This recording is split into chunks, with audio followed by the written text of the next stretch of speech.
Okay. So these are default settings. Right, captive fragmenting.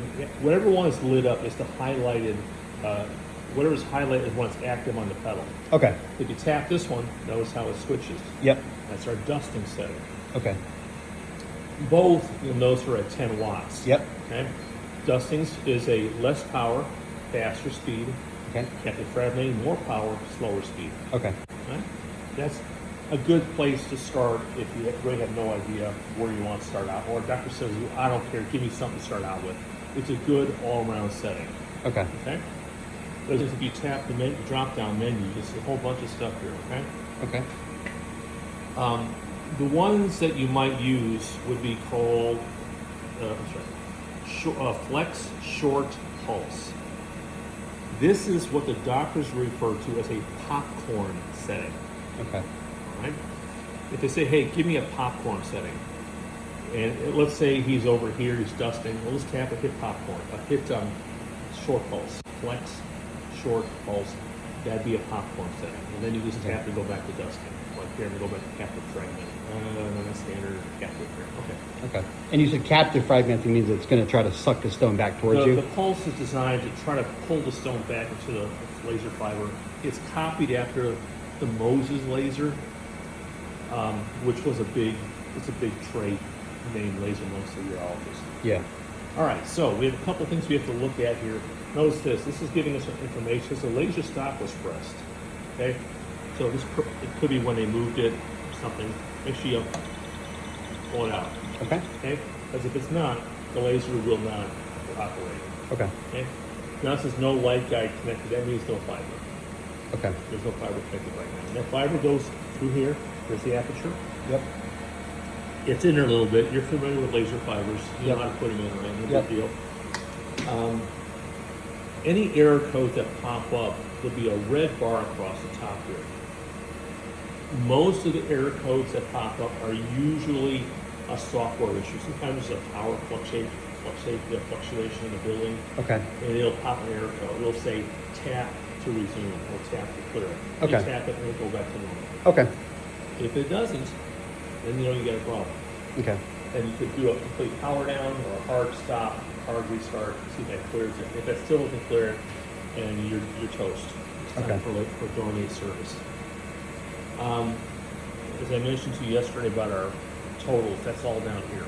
You have your energy settings, your pulses, and your laser duration. This is what you'll be recording on your iPad. Right. Okay. Okay.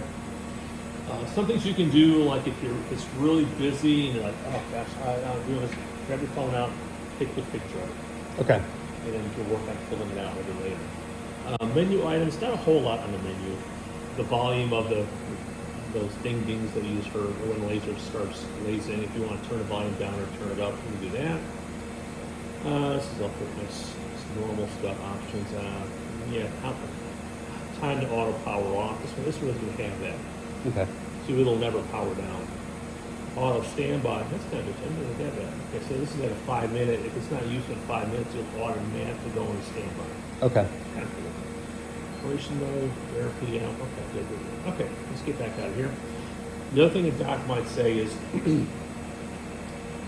can you brighten the, they call it the pilot light or the target light. So when the laser is plugged in, there'll be a beam coming out of the laser for targeting purposes only.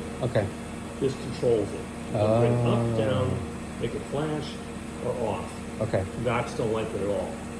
Okay. Now, just one word of information. If you tap the off mode, the light will still be on the laser fiber until he presses the pedal. Okay. And then the laser the piloting light or targeting will then go off. Okay, that makes sense. That's how this particular laser works. Okay. Favorites, if you want to create some favorites, like this is dusting. These are some ones other people have put in as favorites. You can change anytime you want. Okay. But again, these are good starting points. How do you reset it for a new case? Here. Oh, okay. Tap that button, it will clear your data. Okay. That's easy.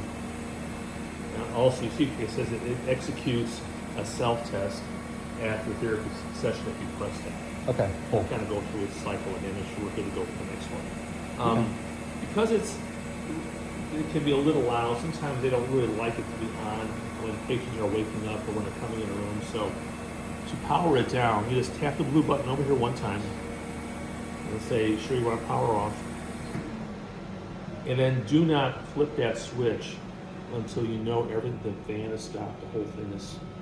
Because if you just flip the switch off right away, you'll get an error code. We'll say it was not properly shut down last time. Okay, good to know. So we'll leave it in this mode until the patient's kind of in the room and kind of getting ready to go. Perfect. The cheat sheet here is for the video processor. So this will stay here, okay? Okay. So let's go take a look at the video processor. There's two of this up. Okay, so we must have the tower turned on. Here, turn the tower on first. There's your power up switch, okay? Okay. So it'll light up. The way we've been working these things is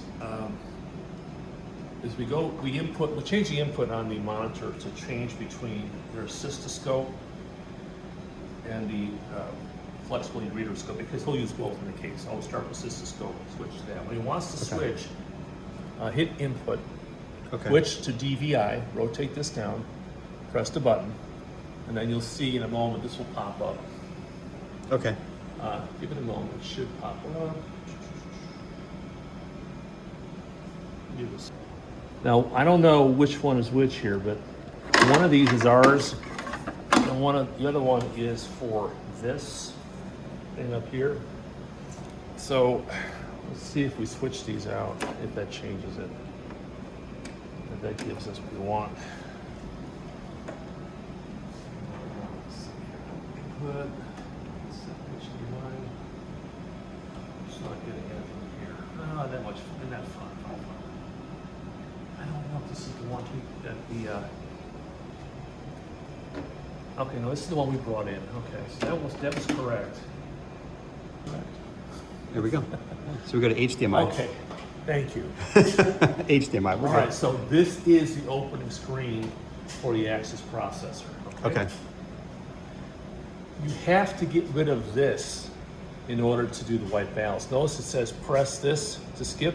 Yeah. So you look for that button. It is right here. Okay. Press that, and it goes, please white balance. Okay. White balance is top right. Okay. You tap it one time. Doc says, okay, we're ready to white balance. You tap it. It does the white balance. It's good to go. Okay. All right.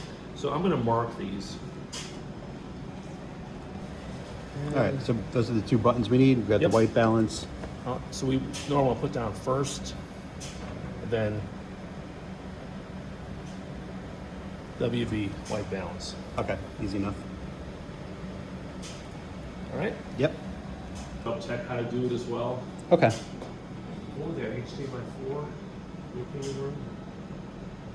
What was HDMI? Okay. But Okay. So HDMI 4 is going to be their cystoscope, I believe. Yeah. their cystoscope, and then when we want to go to ours, we just bring it down to HDMI, and that'll bring it down to our box. Pretty much it. Cake. Hey. And you got